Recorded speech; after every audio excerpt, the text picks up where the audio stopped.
السلام عليكم ورحمة الله تعالى وبركاته. الحمد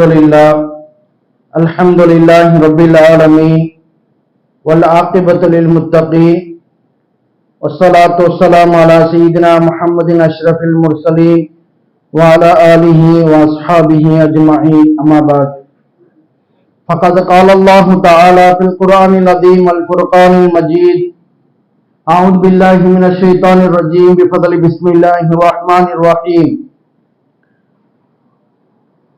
وكم أهلكنا من قرية بطرت معيشتها صدق الله العلي العظيم. وقال أيضا: ونادى فرعون في قومه قال يا قوم أليس لي ملك مصر وهذه الأنهار تجري من تحتي أفلا تبصرون. صدق الله العلي العظيم. وصدق رسول النبي الكريم ونحن على ذلك من الشاهدين والشاكرين والحمد لله رب العالمين. قال نبينا وسيدنا وربنا مرشدنا محمد صلى الله عليه وسلم: الدين نصيحة. صدق رسول الله صلى الله عليه وسلم. رب اشرح لي صدري ويسر لي امري واحلل عقدة من لساني يفقهوا قولي. رضينا بالله ربا وبالاسلام دينا وبمحمد صلى الله عليه وسلم نبيا ورسولا. الصلاة والسلام عليك يا سيدي يا رسول الله. خذ بيدي كالت حيلتي أدركني يا مرادي يا رسول الله صلى الله عليه وسلم. يا رسول رب العالمين يا شفيع المذنبين. اللهم صل على سيدنا محمد وعلى آل سيدنا محمد. طب القلوب دوائها وعافية الأبدان وشفائها ونور الأبصار وضيائها وعلى آله وصحبه وسلم. اللهم صل على سيدنا محمد وعلى آل سيدنا محمد عدد كمال الله وكما يليق بكماله. எல்லா பொருளும் போச்சும் அல்லாஹ் ஒருவனுக்கு உரித்தாகட்டுமாக. அவனுடைய தூதரின் பெருமானார் காத்தமர் ரசூல் முஹம்மது ரசூலுல்லாஹி ஸல்லல்லாஹு அலைஹி வஸல்லம் அவர்களின் மீதும் அவர்களின் அடிச்சோட்டை தவறாமல் பின்பற்றிய சத்திய சஹாபாக்கள், தாபிஈன்கள், தபா தாபிஈன்கள், நாதாக்கள், ஷுஹதாக்கள், நல்லவர்கள், சாலிஹீன்கள், முத்தகீன்கள், நல்லடியாளர்கள், நம்மை ஈண்டெடுத்த தாய் தந்தையரின் மீதும் நமக்கு கல்வியை போதித்த நம்முடைய ஆசான்மாரின் மீதும் இங்கு குழுமிருக்கும் நம் அனைவரின் மீதும் இறைவனுடைய சாந்தியும் சமாதானமும் என்றென்றும் தங்கு தரைந்து நின்று நிலவட்டுமாக. ஆமீன். எல்லாம் அல்லாஹ்வின் அருளும் அவனின் கருணையின் கிருபையும் நம் அனைவரின் மீது வந்து சேரட்டுமாக. அவனுடைய ஒற்றா கருணையினால் நம் அனைவருடைய பிள்ளைகளை மன்னித்தருவானாக.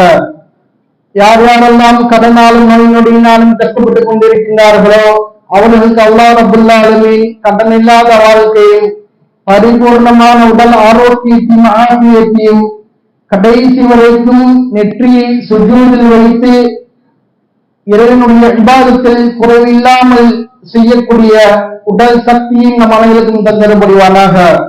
நம் அனைவருடைய ஹலாலான ஹாஜத்தை நிறைவேற்றப்படுவானாக. அங்கிருக்கூடிய அல்லாஹ்வின் நல்லடியார்களே, அல்லாஹ் ரப்பல் ஆலமீன் அவனுடைய திருமறையில் சில வரலாற்றுகளையும் சில சமுதாயத்தினர்களையும் சில ஆட்சியாளர்களையும் சில மனிதர்களுடைய வாழ்க்கையும் நமக்கு உணர்த்தி காட்டுகின்றான். முன் வாழ்ந்த சமூகம் எப்படியெல்லாம் வாழ்ந்தார்கள், எப்படியெல்லாம் இருந்தார்கள் என்பது எல்லாம் குர்ஆனும் ஹதீஸும் இன்னும் பெருமானார் ஸல்லல்லாஹு அலைஹி வஸல்லம் சொற்களும் சரி முன் வாழ்ந்த சமூகத்தை வைத்து சொல்லுவார்கள். பெருமானார் ஸல்லல்லாஹு அலைஹி வஸல்லம் அவர்களும் சரி பெருமக்களும் நமக்கு சொல்லித் தருவார்கள்.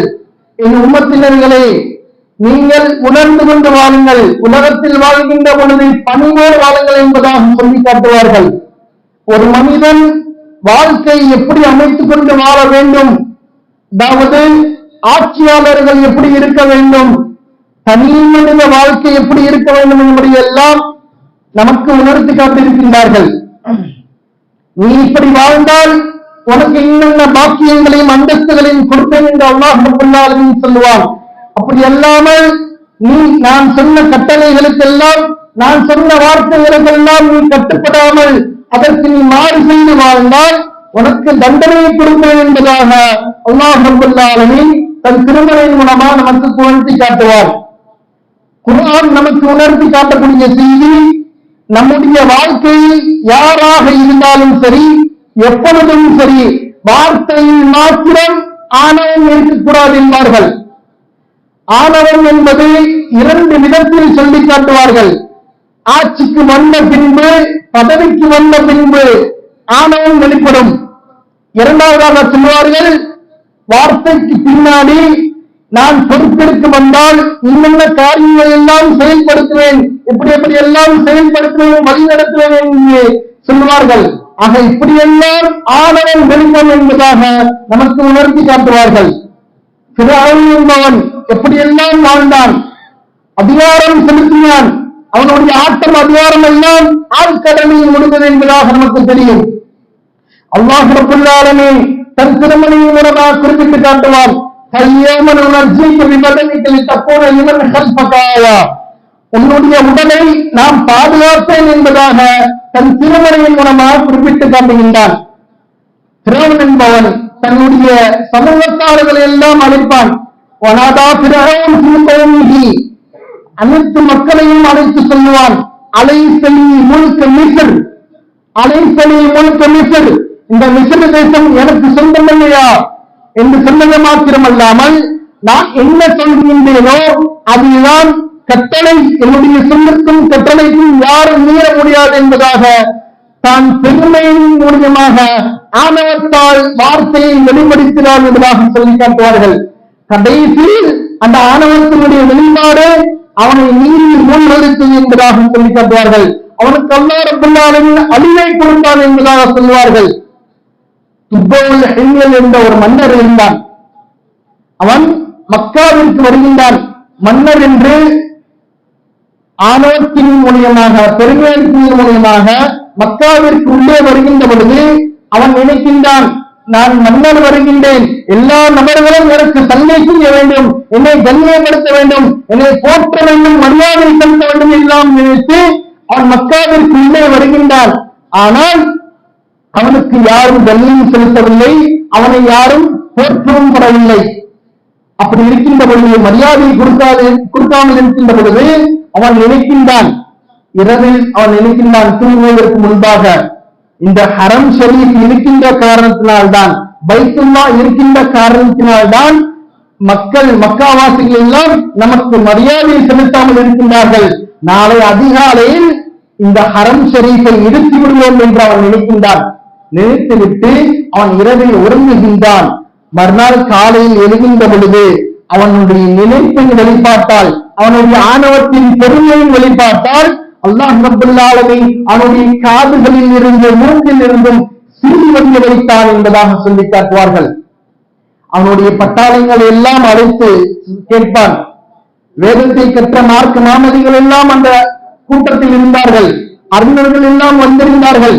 அவர்களிடத்தில் துப்பவுல் ஹில்ல் என்ற ஒரு மன்னர் கேட்கின்றான், எனக்கு இப்படி ஏற்பட்டதின் காரணம் என்ன என்று கேட்கின்ற பொழுது, எனக்கு ஏன் திடீர்னு இப்படி ஒரு மாற்றம் ஏற்பட்டது என்று சொல்கின்ற பொழுது, அந்த கூட்டத்தில் இருந்த ஒரு ஆலிம் அறிஞர் சொல்கின்றார், மன்னர் அவர்களே, இரவு நேரத்தில் நீங்கள் எதையும் நினைத்தீர்களா?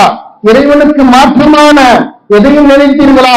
இறைவனை கோபப்படக்கூடிய செயல் எதையும் நினைத்தீர்களா என்று கேட்கின்ற பொழுது, அப்பொழுது சொன்னான் துப்பவுல் ஹில்ல் என்பவன், நான் மக்காவிற்கு வருகின்ற பொழுது மக்காவாசில் யாரும் எனக்கு மரியாதை கொடுக்கவில்லை, அதன் காரணத்தால் நான் மக்காவை இடிக்க வேண்டும், ஹரம் ஷரீஃப் பைத்துல்லாவை இடிக்க வேண்டும் என்று நான் மனத்தில் எண்ணினேன். அப்படி எண்ணி நான் இரவில் உறங்கினேன். மறுநாள் காலையில் எனக்கு ஒரு இப்படி மாற்றம் ஏற்பட்டது என்று சொல்கின்ற பொழுது, காபாவை இடிக்க வேண்டும் என்று நான் நினைத்தேன் என்று அந்த ஆளுமிடத்தில் சொல்கின்ற பொழுது, அப்பொழுது அந்த ஆளும் அறிஞர் சொன்னார், நீங்கள் இப்பொழுதிலிருந்து உங்களுடைய எண்ணத்தை நீங்கள் மாற்றிக் கொள்ளுங்கள், இறைவனிடத்தில் தௌபா செய்து மீண்டு கொள்ளுங்கள் என்று சொன்னார்கள். அதே போன்று துப்பவுல் ஹில்ல் என்ற மன்னர் தௌபா செய்து மீண்டான். அதற்கு பிறகு அவனுடைய காதுகளில் இருந்தும் மூக்கில் இருந்து வந்த சீல்கள் எல்லாம் நிறுத்திவிட்டன, அதாவது நின்று போனது என்பதாக சொல்லி காட்டுவார்கள் வரலாற்று ஆசிரியர்கள். அதை போன்றுதான் ஆபிரகாம் மன்னர் காபத்துல்லாவை இடிக்க வேண்டும் என்று நினைத்தான், இன்னத்தோடு வந்தான். இப்படி நினைத்த காரணத்தினால் அல்லாஹ் ரப்பல் ஆலமீன் சிறிய சிட்டுக்குருவியின் மூலமாக அவனை தாக்கினான் என்பதாக சொல்லி காட்டுவார்கள். ஆக வார்த்தையினுடைய ஆணவத்தால் அழிந்தவர்கள் பார்த்தோம் என்று சொன்னால் ஏராளம் ஏராளம் நபர்கள் அல்லாஹ் ரப்பல் ஆலமீன் தன் திருமறையில் குறிப்பிட்டு காட்டுவான். வக்கம் அஹ்லக்னா மின் கர்யத்தின் பத்ரத் மஈஷதஹா, எத்தனையோ ஊர்களை நாம் அழித்திருக்கின்றோம், அவர்கள் மமதை கொண்ட காரணத்தினால் என்பதாக தன் திருமறையின் மூலமாக இறைவன் சொல்லி காட்டுவான். ஆக உலகத்தில் வாழ்கின்ற பொழுது ஆணவம் கூடாது, கர்வம் கூடாது என்பதாக சொல்லி காட்டுவார்கள். பண்போடு வாழ நடந்து கொள்ளுங்கள் என்பதாக திருமணத்தில் நமக்கு உணர்த்தி காட்டுவார்கள். அன்பிற்குரியவர்களே, நாம் ஆட்சி அதிகாரத்தில் வந்தால் அல்லது ஏதேனும் ஒரு பொறுப்பிற்கு வந்தாலும் சரி, கொடுத்த வாக்குறுதியை நிறைவேற்ற வேண்டும். அப்படி செய்தோம் என்று சொன்னால் இறைவன் நமக்கு நிறைய அந்தஸ்தை தருவான், நிரம்ப பாக்கியத்தை தருவான் என்பதில் சந்தேகம் கிடையாது. அப்படி அல்லாமல் கொடுத்த வாக்கையும் சரி, சொன்ன சொற்களை நிறைவேற்றாமல் நாம் வாழ்ந்தோம் என்று சொன்னால் அல்லாஹ் ரப்பல் ஆலமீன் இப்படிப்பட்ட ஒரு மகத்தான அழிவை தருவான் என்பதில் சந்தேகம் கிடையாது.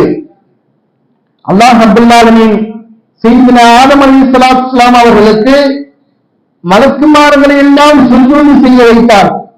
அப்படி சுஜூது செய்ய கொண்ட பொழுது எல்லா மலக்குமார்களும் சையதுனா ஆதம் அலைஹிஸ்ஸலாத்து வஸ்ஸலாம் அவர்களுக்கு சுஜூது செய்தார்கள். ஆனால் ஷைத்தான் மாத்திரம் சுஜூது செய்யவில்லை.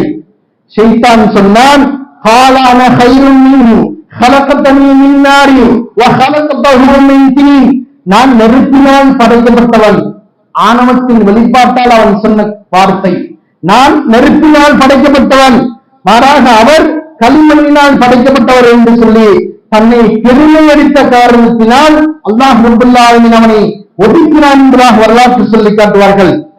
அதே போன்றுதான் ஃபிரௌன் என்பவனும் அவன் சொல்லுவான், அம் அன கைரும் மின்ஹு அம் அன கைரும் மின் ஹாதல்லதி ஹுவ மஹீன், இந்த ஈமானவர்களை விட நான் சிறப்பானவன், நான் சிறந்தவன் இல்லையா என்று கேட்டான். ஷைத்தான் எப்படி இறைவனிடத்தில் வாதித்தானோ, நான் ஆதம் அலைஹிஸ்ஸலாத்து வஸ்ஸலாம் அவர்களுக்கு சுஜூது செய்ய மாட்டேன், மாறாக அவர்களை களிமண்ணினால் படைக்கப்பட்டாய், நான் நெருப்பினால் படைக்கப்பட்டேன் என்று இறைவனிடத்தில் வாதித்தானோ, அதே போன்றுதான் தன்னை உயர்த்தி ஆணவத்தில் ஆடினான் ஃபிரௌன். பெருமக்கள் நமக்கு சொல்லித் தருவார்கள், ஃபிரௌன் என்பவன் நதிக்கு கட்டளையிட்டான். அதாவது சொல்லுவார்கள், அந்த நதிக்கு கட்டளையிட்டான் என்று சொன்னால் அந்த நதி ஓடாமல் நிற்குமாம். எல்லாம் எனக்கு கீழாகத்தான் இருக்க வேண்டும், நான் சொன்னால் எல்லாம் கட்டுப்பட வேண்டும், எனக்கு தான் ஆட்சி அதிகாரம் எல்லாம் அவன் சொல்லி ஆணவத்தில் அடைந்தான். ஆனால் அவனுக்கு அல்லாஹ் ரப்பல் ஆலமீன் எல்லா பாக்கியங்களையும் கொடுத்த போதிலும் கூட அவனுடைய ஆணவத்தின் உச்சத்தில் இருந்தான். ஆணவத்தின் வெளிப்பாட்டால் அவன் பெருமை அடித்த காரணத்தினால் அல்லாஹ் ரப்பல் ஆலமீன் ஃபிரௌனை நதியில் ஆக்கினான். கடைசி தருணத்திலும் கூட அவன் ஈமான் கொள்வதற்காக முயன்றான். நான் ஈமான் கொள்கிறேன் என்று முயன்ற போதிலும் கூட ஜிப்ரீல் அலைஹிஸ்ஸலாத்து வஸ்ஸலாம் அவர்கள் அவனுடைய வாயில் மண்ணை எழுதி போட்டார்கள் என்பதாக வரலாறு சொல்லும். ஒரு கட்டத்தில் சொல்லுவான் ஃபிரௌன் என்பவன், ஆனா ரப்புக்குல் அலா, நான் தான் உயர்வான ரப்பு, என்னை விட உயர்வான ரப்பு யாரும் இல்லை என்பதாக அவன் பெருமையில் ஆடினான். அந்த பெருமையின் விளைவின் மூலமாகத்தான் அல்லாஹ் ரப்பல் ஆலமீன் அவனுக்கு அழிவை கொடுத்தான் என்பதாக சொல்லி காட்டுவார்கள். வரலாற்று ஆசிரியர்கள் சொல்வார்கள், அப்துல் ரஹ்மான் இப்னு சுகூர் ஷாஃபி ரஹ்மத்துல்லாஹி அவர்கள் பதிவு செய்வார்கள், ஒரு முறை சையதுனா ஜிப்ரீல் அலைஹிஸ்ஸலாத்து வஸ்ஸலாம் அவர்கள் மனித தோற்றத்தில் வந்து ஃபிரௌனிடத்தில் கேட்கின்றார்கள், உனக்கு நிகரான ஒரு நபர் வந்து, ஒரு மனிதன் வந்து, நான் தான் இறைவன் என்று உன்னிடத்தில் வாதித்தால் நீ என்ன செய்வாய் என்று கேட்கின்ற பொழுது அதற்கு ஃபிரௌன் சொன்னானாம் ஜிப்ரீல் அலைஹிஸ்ஸலாத்து வஸ்ஸலாம் அவர்களிடத்தில், எனக்கு நிகராக இங்கு இறைவன் என்று ஒருவன் வாதித்தான் என்று சொன்னால் அவனை நான் நீரில் மூழ்கடித்து கொலை செய்வேன் என்பதாக சொல்லி காட்டினான். இந்த ஒரு விஷயத்தை நாம் கவனத்தில் கொள்ள வேண்டும்.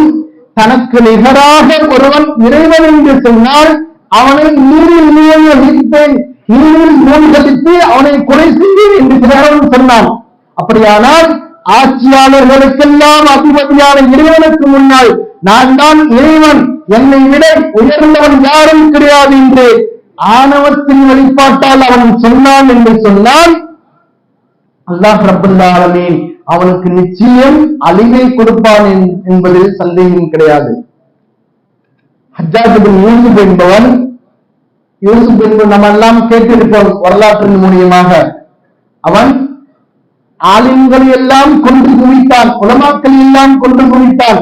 தன்னிடத்தில் ஆட்சி இருக்கின்ற காரணத்தால் பெருமையின் உச்சத்தில் அவன் அடைந்தான். பெரும் பெரும் சஹாபிகள் எல்லாம் கொலை செய்தான் என்பதாக சொல்லி காட்டுவார்கள்.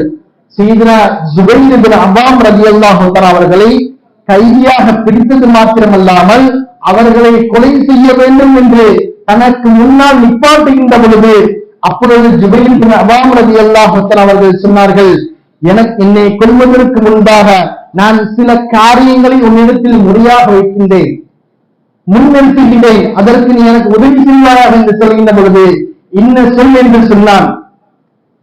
அதற்கு ஜுபைர் இப்னு அவ்வாம் ரலியல்லாஹு தஆலா அவர்கள் சொன்னார்கள், எனக்கு உதவி செய்வதற்கு அனுமதி கொடு. இரண்டாவது சொன்னார்கள், நான் 2 ரக்காத் தொழுவதற்கு அனுமதி கொடு என்றார்கள். மூன்றாவது சொன்னார்கள், என்னை நீ கொலை செய்வதற்கு முன்பாக கொலை செய்வதாக இருந்தால் கிபிலாவின் திசையை முன்னோக்கி என்னை கத்ல் செய், கொலை செய் என்று சொல்கின்ற பொழுது ஹஜ்ஜாஜ் இப்னு யூசுப் என்பவன் ஜுபைர் இப்னு அவ்வாம் ரலியல்லாஹு தஆலா அவர்கள் சொன்ன 3 காரியத்தை 2 காரியத்திற்கு மாத்திரம் அவன் அனுமதி கொடுத்தான். 3வது காரியத்தை நான் கேட்க மாட்டேன் என்று அதை துண்டித்து விட்டான். ஜுபைர் இப்னு அவ்வாம் ரலியல்லாஹு தஆலா அவர்கள் நினைக்கின்றார்கள், அவர்கள் சொல்கின்றார்கள், சரி உன்னுடைய முடிவே முடிவாக இருக்கட்டும் என்று சொல்லி அவர்கள் ஒழு செய்கின்றார்கள். 2 ரக்காத் தொழுகின்றார்கள். தொழுவது மாத்திரமல்லாமல் இறைவனுக்கு துஆ செய்துவிட்டு மானசீகமாக துஆ செய்துவிட்டு தன்னை கொல்வதற்காக ஹஜ்ஜாஜ் இப்னு யூசுப் என்பவரிடத்தில் கிபிலாவின் திசையை முன்னோக்கி தானாக மாறி நின்றார்கள். ஆனால் ஹஜ்ஜாஜ் இப்னு யூசுப் என்பவன் ஜுபைர் இப்னு அவ்வாம் ரலியல்லாஹு தஆலா அவர்களை கிபிலாவை முன்னோக்கி திசையை அவர்கள் கொலை செய்யாமல் திசையை திருப்பி கத்ல் செய்தார், கொலை செய்தான் என்பதாக சொல்லி காட்டுவார்கள்.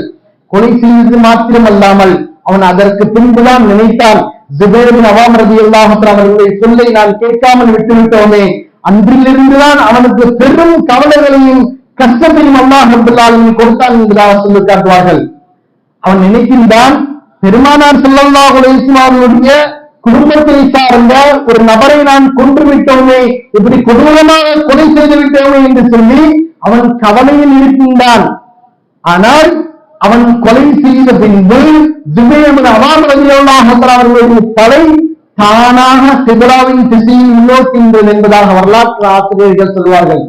அதிலிருந்துதான் ஜுபைர் இப்னு அவ்வாம் ரலியல்லாஹு தஆலா அவர்களுக்கு பெரும் அந்தஸ்தை கொடுத்தான். அது மாத்திரமல்லாமல் ஹஜ்ஜாஜ் இப்னு யூசுப் என்பவருக்கு அதிகமான கவலைகளையும் கஷ்டங்களையும் கொடுத்தான் என்பதாக சொல்லி காட்டுவார்கள்.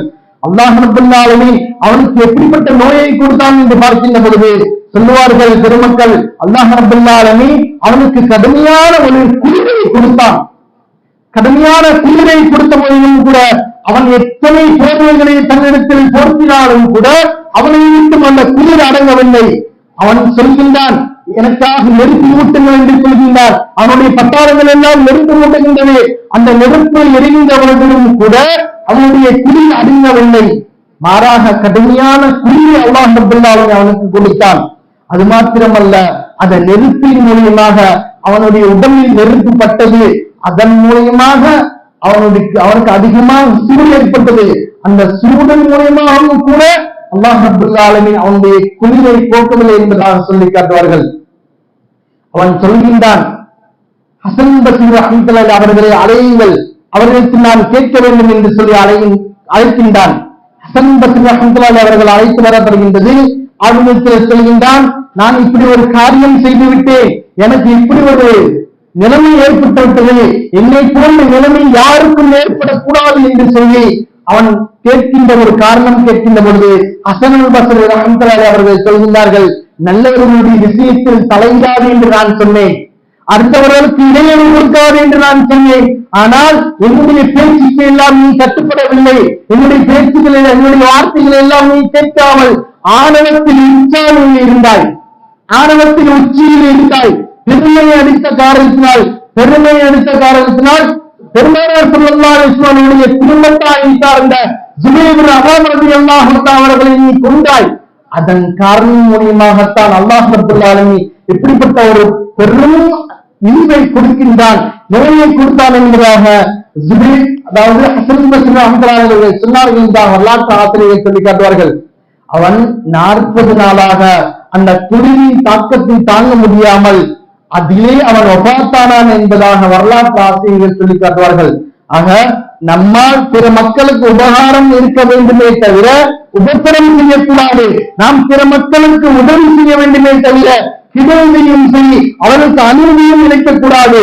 சில நபர்கள் நினைத்துக் கொண்டிருக்கின்றார்கள், தன்னிடத்தில் பணம் இருக்கின்றது, பொருளாதாரம் இருக்கின்றது, செல்வங்கள் எல்லாம் இருக்கின்றது, கல்வி இருக்கின்றது என்று நினைத்துக் கொண்டிருக்கின்றார்கள். அது மாத்திரமல்ல, நாம் அதிகமாக இபாதத் செய்து கொண்டிருக்கின்றோம் என்பதெல்லாம் நினைத்துக் கொண்டிருக்கின்றார்கள்.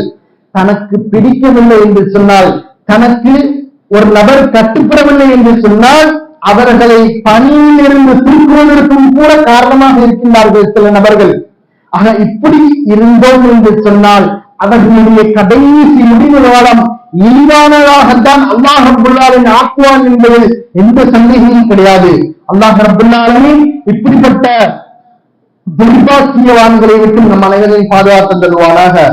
உலகத்தில் ஆணவம் கொண்டவர்கள் அதிகாரத்தால் சரி, அக்கிரமத்தாலும் சரி, அநியாயக்காரர்கள் அத்தனை நபர்களுடைய முடிவும் அல்லாஹ் ரப்பல் ஆலமீன் மிக மிக மோசமாகத்தான் அமைத்தான் என்பதாக வரலாற்று ஆசிரியர்கள் சொல்லி காட்டுவார்கள். இழிவானதாகத்தான் அவர்களுக்கு நோயை கொடுத்தார் என்பதாக சொல்லி காட்டுவார்கள். நம்ரூத் என்பவன் கொடுங்கோல் ஆட்சியாளன். அவன் தான் இறைவன் என்று வாதித்தான். பதவி இருக்கின்ற காரணத்தால் நான் தான் இறைவன், என்னை தவிர யாரும் கிடையாது, எனக்கு அனைத்து நபர்களும் கட்டுப்பட வேண்டும் என்று அவன் நினைத்தான். அப்படி இருக்கின்ற பொழுது சையதுனா இப்ராஹிம் அலைஹிஸ்ஸலாம் அவர்கள் கேட்டார்கள், தான் இறைவன் என்று சொல்கின்றாயே, என்ன காரணம், எப்படி என்று கேட்கின்ற பொழுது நம்ரூத் என்பவன் சொன்னான், உங்களுடைய இறைவன் யார் என்று கேட்கின்ற பொழுது இப்ராஹிம் அலைஹிஸ்ஸலாம் அவர்கள் சொன்னார்கள், எங்களுடைய இறைவன் ரப்பு, இறைவன் அல்லாஹ் என்று சொன்னார்கள். நானும் இரண்டாவது அவன் கேட்டான், நம்ரூத் என்பவன், நீங்கள் எப்படி இறைவன் என்று சொல்லுகின்றீர்கள் என்று கேட்கின்ற பொழுது இப்ராஹிம் அலைஹிஸ்ஸலாம் அவர்கள் சொன்னார்கள், எங்களுடைய இறைவன் மனிதர்களுக்கு உயிரையும் கொடுப்பான், அவர்களுடைய உயிரையும் கைப்பற்றுவான் என்று சொல்கின்ற பொழுது இப்பொழுது நம்ரூத் என்பவன் சொன்னான், நானும் தான் அதை செய்வேன், எனக்கு இதில் எதுவும் ஒரு ஆச்சரியம் இல்லை, பெரிய விஷயம் இல்லை. ஒருவன் அழைத்தான், அவனை கொலை செய்தான், அவனை உயிரை எடுத்து விட்டேன் என்று பெருமையில் சொன்னான். இன்னொரு நபரை அழைத்தான், அவன் உன்னை நான் மன்னித்து விட்டேன் என்று சொன்னான். சொல்லிவிட்டு இப்ராஹிம் அலைஹிஸ்ஸலாம் சொன்னான், அவனுக்கு அதாவது உயிரை கொடுத்து விட்டேன் என்று சொல்லி காட்டினான், பெருமையில் ஆடினான். அதற்கு பிறகு இப்ராஹிம் அலைஹிஸ்ஸலாம் அவர்கள் சொன்னார்கள், எங்களுடைய இறைவன் கிழக்கிலிருந்து மேற்கின் பக்கம் சூரியனை உதிக்க செய்வான், நீ இறைவன் என்று வாதித்தால், இறைவன் என்று சொன்னால் மேற்கில் இருந்து சூரியனை உதிக்க செய் என்று சொல்கின்ற பொழுது அதற்கு பிறகு நம்ரூத் என்பவன் வாயடைத்து போனான். ஒன்றும் அவனால் பேச முடியவில்லை. அவன் தன்னை இறைவன் என்று சொன்னது மாத்திரமல்லாமல் இப்ராஹிம் அலைஹிஸ்ஸலாம் அவர்களுக்கு அதிகமான கஷ்டத்தையும் துன்பங்களையும் எல்லாம் கொடுத்தான். அவனுடைய கடைசி முடிவு எவ்வாறு இருந்தது என்று பார்க்கின்ற பொழுது ஒரு சிறிய கொசுதான், ஒரு சிறிய கொசு அவனுடைய மூக்கின் மூலமாக சென்று அவனுடைய மூக்கின் மூலமாக தலைக்கு சென்று மூளையை குடைய ஆரம்பித்தது. அதன் மூலமாக அவன் துடித்தான். அதன் மூலமாக அவன் சித்திரையை அனுபவித்தான். பெருமக்கள் சொல்வார்கள், அவன் ஆணவத்தின் வெளிப்பாட்டால் அவன் தான் இறைவன் என்ற பெருமை அடித்த காரணத்தினால் அவனுக்கு அல்லாஹ் ரப்பல் ஆலமீன் இப்படிப்பட்ட ஒரு இழிவான நோயை கொடுத்தான், இழிவான ஒரு நிலைமையை கொடுத்தான் என்பதாக சொல்லி காட்டுவார்கள். அந்த கொசு அவனுடைய மூளையை குறைகின்ற பொழுது அவனுடைய பட்டாளங்களுக்கு சொல்வான், கூட்டத்தார்களுக்கு சொல்வான், இனி அடியுங்கள் என்று சொல்வான், சிரிப்பால் அடியுங்கள் என்று சொல்வான். அப்படி அடித்தார்கள் என்று சொன்னால் அவனுடைய பலி நீங்கும். தனியாக ஆட்களை நியமித்தான். அப்படி செருப்பால் அடித்துதான் அவனுடைய கடைசி தருணம் முடிந்தது என்பதாக சொல்லி காட்டுவார்கள். அந்த கொசுவின் மூலியமாக அல்லாஹ் ரப்பல் ஆலமீன் 40 நாள் அல்ல 400 வருடங்கள் அவனை கஷ்டத்தை அனுபவித்தான். சித்திரவதையின் மூலமாக அவன் இறந்தான் என்பதாக சொல்லி காட்டுவார்கள்.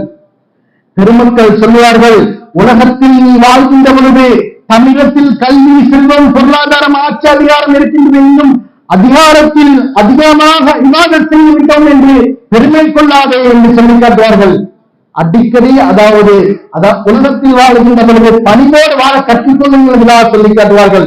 இறைநேசர் ஹாத்தமுல் அஸ்ஸம் ரஹ்மத்துல்லாஹி அவர்கள் தன்னுடைய நப்சிடத்தில் சொல்வார்கள், நப்சே நீ உயர்ந்த இடத்தில் இருக்கின்றாய், அதிகமாக இபாதத் செய்து விட்டாய், உயர்ந்த அந்தத்தில் இருக்கின்றாய் என்று நீ மமதை கொள்ளாதே என்று ஹாத்தமுல் அஸ்ஸம் ரஹ்மத்துல்லாஹி அவர்கள் தன்னுடைய நப்சை பார்த்து சொன்னார்கள் என்று வரலாற்று சொல்வார்கள். பெருமானார் ஸல்லல்லாஹு அலைஹி வஸல்லம் அவர்களுடைய வாழ்க்கையை அப்படியே பின்பற்றி வாழ்ந்தவர்கள் உத்தமர்கள். பெருமானார் ஸல்லல்லாஹு அலைஹி வஸல்லம் அவர்கள் சொல்வார்கள், மன் தவாதஅ ரஃபஅஹுல்லாஹ் வமன் தகப்பர வதஅஹுல்லாஹ். யார் உலகத்தில் பணிவோடு நடக்கின்றார்களோ அவர்களை அல்லாஹ் ரப்பல் ஆலமீன் உயர்ந்த அந்தஸ்தில் வைக்கின்றார், அவர்களை உயர்த்துகின்றார் என்பதாக சொல்லி காட்டுவார்கள். வமன் தகப்பர வதஅஹுல்லாஹ். யார் உலகத்தில் ஆணவத்தின் மூலமாகவும் பெருமையின் மூலமாக பெருமை எடுத்துக் கொண்டு நடக்கின்றார்களோ அவர்களை அல்லாஹ் ரப்பல் ஆலமீன் அடியோடு அழித்து விடுவான் என்பது மாத்திரமல்லாமல் அவர்களை தாழ்வாக்கி விடுவான் என்பதாக சொல்லி காட்டுவார்கள். உலகத்தில் வாழ்கின்ற பொழுது நம்மால் பிற மக்களுக்கு உதவியாக இருக்க வேண்டுமே தவிர அடுத்தவர்களுக்கு அநீதம் செய்யக்கூடாது, பணிவோடு வாழ வேண்டும் என்பதாக சொல்லி காட்டுவார்கள் பெருமக்கள். பெருமானார் ஸல்லல்லாஹு அலைஹி வஸல்லம் அவருடைய நபித்துவத்தை வெளிப்படுத்துகின்ற பொழுது முதலில் தன்னுடைய குடும்பத்தார்களிடத்தில் தான் சொல்கின்ற பொழுது, நான் நபியாக வந்திருக்கின்றேன், தனக்கு மேல் ஒரு இறைவன் இருக்கின்றான் என்று சொன்ன பொழுது அபூ லஹப் என்பவன் பெருமானார் ஸல்லல்லாஹு அலைஹி வஸல்லம் அவர்களின் மேல் மண்ணை வாரி போட்டான். சொல்லுவார்கள், அபூ லஹப் என்பவன் எப்படி சொன்னான் என்று சொல்லுகின்ற பொழுது பார்க்கின்ற பொழுது சொல்லுவார்கள், முகம்மது என்பவர் நாசமாகட்டும், உனக்கு நாசம் உண்டாகட்டும் என்பதாக பெருமானார் ஸல்லல்லாஹு அலைஹி வஸல்லம் அவர்களை பற்றி அபூ லஹப் சொன்னான். நஅூதுபில்லாஹ், அல்லாஹ் ரப்பல் ஆலமீன் பாதுகாக்க வேண்டும். அப்படி சொன்ன காரணத்தினால் அவனுக்கு அல்லாஹ் ரப்பல் ஆலமீன் கடுமையான ஒரு முடிவை கொடுத்தான், ஒரு இழிவை கொடுத்தான். அல்லாஹ் ரப்பல் ஆலமீன் அவனுக்கு ஒரு நோயை கொடுத்தது மாத்திரமல்லாமல் அவனுடைய உடம்பிலிருந்து கொப்பளங்கள் எல்லாம் வந்தன, பெரும் பெரும் கொப்பளங்கள் எல்லாம் வந்தன. அந்த கொப்பளங்களில் இருந்து சிறுபுறங்கள் எல்லாம் வெளியானது. அவனுடைய குடும்பத்தாரோடு கூட அவனை தொடுவதற்கு முயற்சித்தார்கள், அவனின் பக்கம் நெருங்குவதற்கு முயற்சித்தார்கள். அவனுடைய ஒப்பாத்திற்கு முன்பாக அல்லாஹ் ரப்பல் ஆலமீன் இப்படிப்பட்ட ஒரு நோயை கொடுத்தான். பெருமானார் ஸல்லல்லாஹு அலைஹி வஸல்லம் அவர்களை இழிவுபடுத்திய காரணத்தினால், பெருமானார் ஸல்லல்லாஹு அலைஹி வஸல்லம் அவர்களை கேவலப்படுத்திய காரணத்தினால் இப்படி ஒரு கேவலமான ஒரு இழிவை அல்லாஹ் ரப்பல் ஆலமீன் அபூ லஹப் என்பவனுக்கு கொடுத்தான் என்பதாக சொல்லி காட்டுவார்கள். அவனுடைய கடைசி முடிவு இவ்வாறு என்று பார்க்கின்ற பொழுது, அவன் வஃபாத்தான பின்பு மக்கள் எல்லாம் சொல்கின்றார்கள், மக்கள் எல்லாம் அவனுடைய உடம்பிற்கு பக்கத்தில் செல்வதற்கு நெருங்குவதற்கு தயங்குகின்றார்கள். ஆனால் அவனை அடக்க வேண்டும் என்று அவர்கள் எல்லாம் யோசித்தது மாத்திரமல்லாமல் அவனை குச்சியால் நகர்த்தி கபருக்குழியில் போட்டார்கள் என்பதாக வரலாற்று ஆசிரியர்கள் சொல்வார்கள். மற்றொரு ரிவாயத்தை பார்க்கின்ற பொழுது அவனை கல்லால் அடித்து, எல்லா மக்களும் சேர்ந்து கல்லால் அடித்து அவனை கபருக்குழியில் அடக்கம் செய்தார்கள் என்பதாக வரலாற்று ஆசிரியர் சொல்லி காட்டுவார்கள். ஆக யார் யாரெல்லாம் உலகத்தில் வாழ்கின்ற பொழுது ஆணவத்தில் அலைகின்றார்களோ, பெருமை எடுத்து தன்னிடத்தில் செல்வம் இருக்கின்றது, கல்வி அதிகாரம் இருக்கின்றது எல்லாம் அவர்கள் அலைகின்றார்களோ, நினைத்து இருக்கின்றார்களோ, அவர்களுக்கு அல்லாஹ் ரப்பல் ஆலமீன் ஒரு இனிமைதான் கொடுப்பான். அவருடைய கடைசி முடிவு கடுமையானதாக அமையும் என்பதில் சந்தேகம் கிடையாது. இன்றைக்கு நான் உலகத்தில் பார்க்கின்ற பொழுது வல்லரசு நாடாக இருக்கக்கூடிய ஒரு நாடு, அந்த நாட்டில் இருக்கக்கூடிய பணம் தான் உலகத்திலே சிறந்த டாலராக இருக்கின்றது, உலகத்திலே விலை உயர்ந்த பணமாக இருக்கின்றது. அப்படிப்பட்ட ஒரு நாடுதான் உலகத்தையே தன்னுடைய கட்டுப்பாட்டில் வைக்க வேண்டும் என்று ஆணவத்தின் உச்சத்தில் இருக்கின்றது. அப்படி இருந்தது மாத்திரமல்லாமல் ஆரம்ப காலகட்டத்தில் சிறிய சிறிய நாடுகளை எல்லாம் போர் செய்து அழித்து வந்தார்கள். அப்படி அழித்ததன் மூலமாக அவர்கள் வெற்றியும் கண்டார்கள். ஆனால் அதை கொண்டுதான் ஈரானை இன்று அழிக்க வேண்டும், முஸ்லிம்களுடைய சமுதாயத்தினர்களை அடிமைப்படுத்த வேண்டும், அவர்கள் தன்னுடைய கட்டுப்பாட்டிற்கு வர வேண்டும், அவர்கள் எதுவும் கிடைக்கக்கூடாது, அவர்கள் முன்னேற செய்யக்கூடாது, முன்னேற விடக்கூடாது என்று நினைத்து ஆணவத்தின் மூலமாக தன்னிடத்தில் பெருமையின் மூலமாக பதவி இருக்கின்ற காரணத்தினால் அவர்களுக்கு போர் செய்தான்.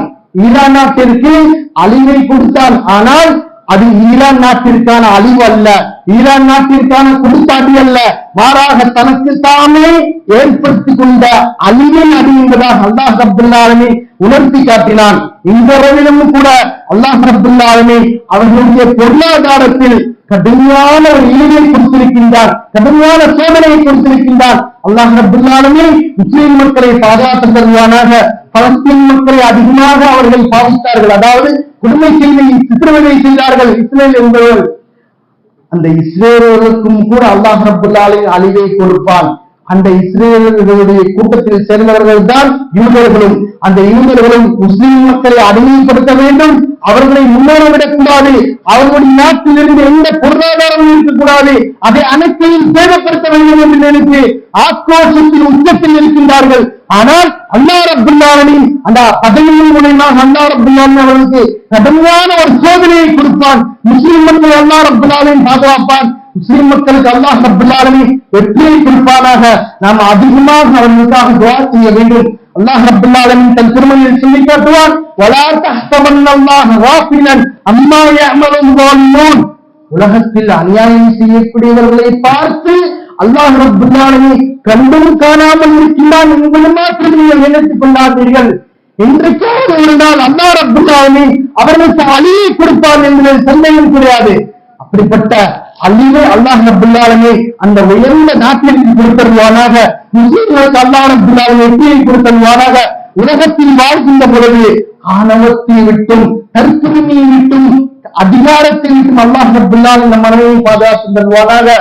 பணிவோடும் இறையச்சத்தோடும் வாழக்கூடிய பாக்கியத்தை எல்லாம் அல்லாஹ் நம் அனைவருக்கும் தந்தருபடியானாக. வாழும் காலம் எல்லாம் பெருமானார் ஸல்லல்லாஹு அலைஹி வஸல்லம் மீது அதிகமதியும் பிரியம் கொள்ளக்கூடிய மக்களாகும், பெருமானார் ஸல்லல்லாஹு அலைஹி வஸல்லம் மீது அதிகமதியும் ஸலவாத் சொல்லக்கூடிய மக்களாக வல்லவன் அல்லாஹ் நம்மை நம்முடைய சந்ததியின் ஆக்கிரமிப்பு புரிவானாக. வாழ்க்கையில் பல தடவை ஹஜ் செய்யக்கூடிய பாக்கியத்தையும் உம்ரா செய்யக்கூடிய பாக்கியத்தையும் மன்னர் மஹ்மூத் ஸல்லல்லாஹு அலைஹி வஸல்லம் அவர்கள் மறைந்து அரசாட்சி செய்யக்கூடிய மதீனா முனவ்வரா சென்று குடும்பத்தோடு இந்த சலாம் சொல்லக்கூடிய பாக்கியத்தையும் ஸலவாத் சொல்லக்கூடிய பாக்கியத்தையும் வல்லவன் அல்லாஹ் நமக்கும் நம்முடைய சந்ததிகளுக்கும் மனைவி மக்களுக்கும் தந்தருபடிவானாக என்று கூறி என்னுடைய வார்த்தைகளுக்கு நிறைவு செய்கின்றேன். வாஹிரு தஅவானா அல்ஹம்துலில்லாஹி ரப்பில் ஆலமீன். அஸ்ஸலாமு அலைக்கும் வரஹ்மத்துல்லாஹி தஆலா வ பரகாத்துஹு.